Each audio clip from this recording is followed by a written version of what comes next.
On so many occasions, I've talked about Matt Hancock, this sort of arrogant individual who I like to think of as a cross between Frankie Howard and Kenneth Williams locked into the stationery cupboard. Oh, let's make the stationery cupboard move. But in the end, this thunderous pratfall of a man ultimately, it's about somebody who is not simply foolish and silly and funny. It's about somebody who does harm. The man once entrusted with the nation's health, a self-styled pandemic generalissimo, has found himself embroiled in yet another drama. And this time not in PPE procurement with Baroness Moan, nor in jungle antics. Of course, he was not the person exposing his bottom. That was Nigel Farage. Oh, I'm not shallow. Nor in hallway snogs with his aide. Let's make the stationery cupboard move. But in a libel case so dripping with misjudgment, one wonders whether the man has confused the High Court with celebrity SAS Who Dares Wins.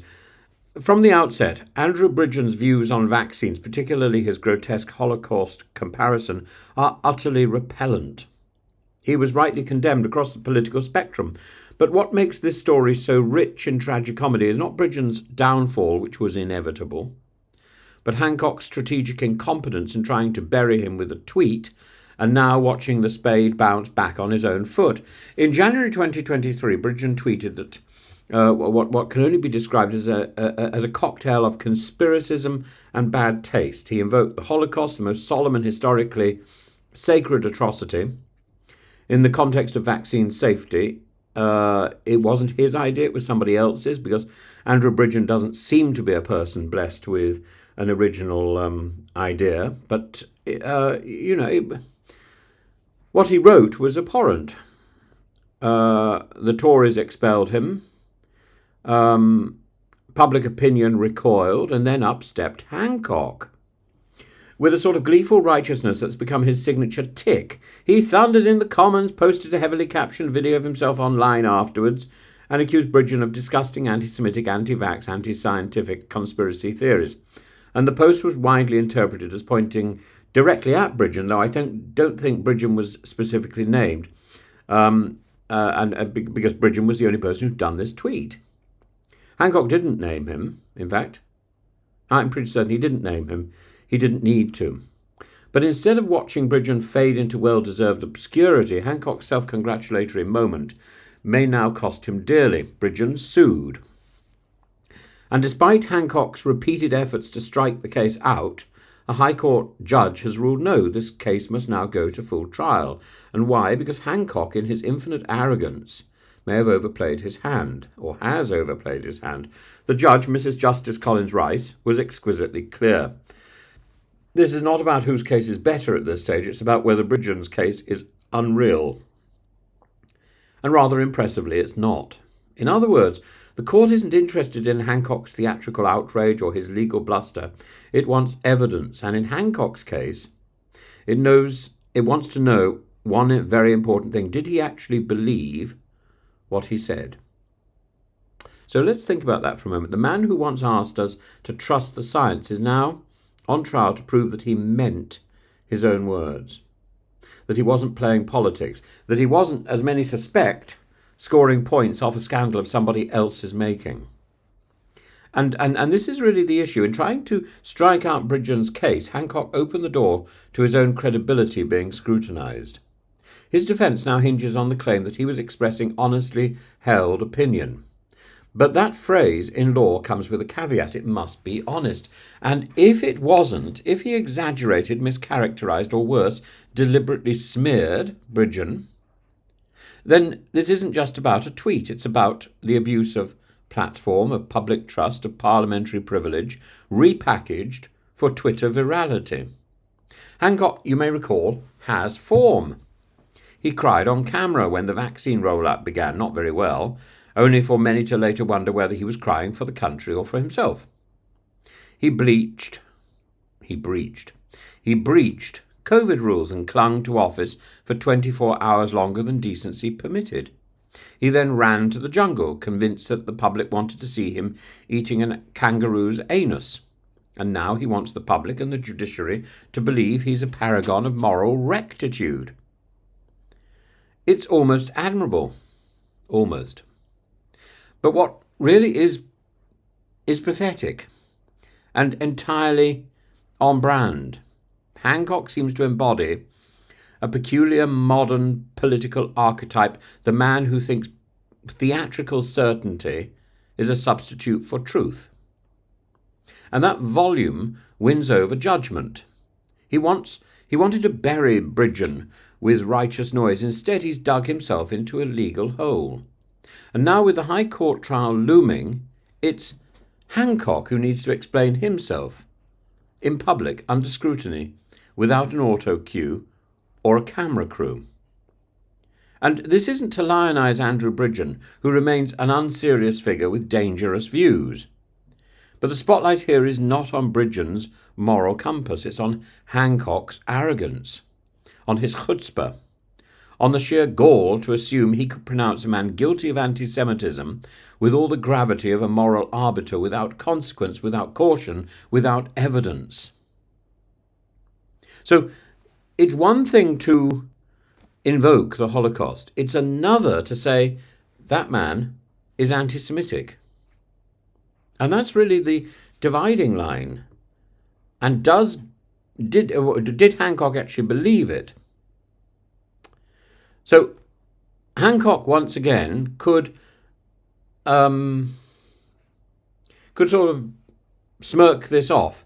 He thought he could swagger through the scandal and emerge polished. But as ever, he emerges only as what he's always been. An opportunist with delusions of grandeur, and now quite possibly a losing defendant. To misquote Oscar Wilde, and Oscar Wilde is somebody who I think is very relevant in this story, because this has parallels with the Oscar Wilde trial. Oscar Wilde thought he could win, just simply swagger through, and he found that the case turned against him. And Oscar Wilde said, to be disgraced once, or he didn't say this, this is my take on Oscar Wilde, to be disgraced once may be a misfortune, to be disgraced twice is carelessness. To be dragged into court by Andrew Bridgen is plain embarrassing.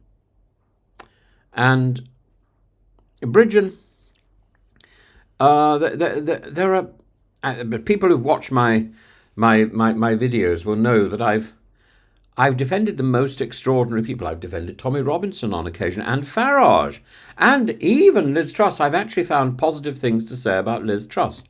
God knows how. So when it's necessary, I will call out somebody for doing something right. I'm not calling out Andrew Bridgen for doing something right. I don't think he's done anything right, particularly. But I think Matt Hancock may well have done something wrong. And what Matt Hancock has done that I think is wrong is jump on a bandwagon. It's a very delicate issue. And, you don't want to prejudge something which is in the High Court. But at the same time, the issues here are political. The issues here are about the political rough and tumble. And once that's pulled out of Westminster, it's exposed as the sham that it really is, where people are saying things that they don't really mean. They're saying things for effect. And we need to get away from that sort of politics. We need to get down to the nitty-gritty of you say what you really think. And you're judged on what you really think. And actually, when you're in a debate in Parliament, the mother of all parliaments, you should be in a position where you can change your mind, where you can be persuaded by the other side. But actually, that doesn't happen anymore, because debates in the House of Commons are just rubber stamping a policy which has already been made. It's posturing. People stand up and posture in the House of Commons because they want to be they want to be seen in print in Hansard. This is not politics. This is posturing, and this is theatricality. If you want a real debate, by the way, it does exist in Westminster. It exists in the House of Lords. That's where it belongs. But it should also belong in the House of Commons. That's where it's disappeared. And the more people who we get in the House of Lords who are simply cronies of the Prime Minister, the more we're going to find that the House of Lords starts to resemble the House of Commons. The House of Commons, it's not really needed anymore. We might as well just print all this rubbish. We don't need to hear people posturing. Occasionally people make mistakes and they read from the wrong script, but for the most part, the House of Commons is fast becoming redundant. And that is a failing, and that needs to change. And I hope this case draws attention to that failure and that problem.